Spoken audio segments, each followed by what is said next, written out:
મોંઘવારીનો ઝટકો, પેટ્રોલ 100 ને પાર, ડીઝલ પણ મોંઘું, ચાલુ મહિને ચોથી વખત ભાવ વધારો।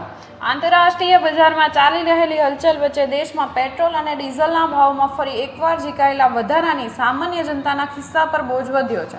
છેલ્લા ગણતરીના દિવસોમાં ઈંધણના ભાવમાં ચોથી વખત વધારો કરવામાં આવ્યો છે। આ નવા વધારા બાદ દેશના મુખ્ય મહાનગરોમાં પેટ્રોલ અને ડીઝલના ભાવ સર્વોચ્ચ સપાટીએ પહોંચી ગયા છે।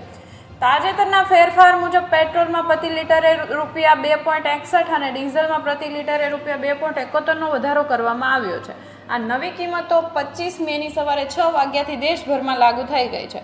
અગાઉ 23 મેના રોજ ત્રીજી વખત પેટ્રોલના ભાવમાં 87 પૈસા પ્રતિ લિટર અને ડીઝલના ભાવમાં 91 પૈસા પ્રતિ લિટરનો વધારો ઝીકાયો હતો।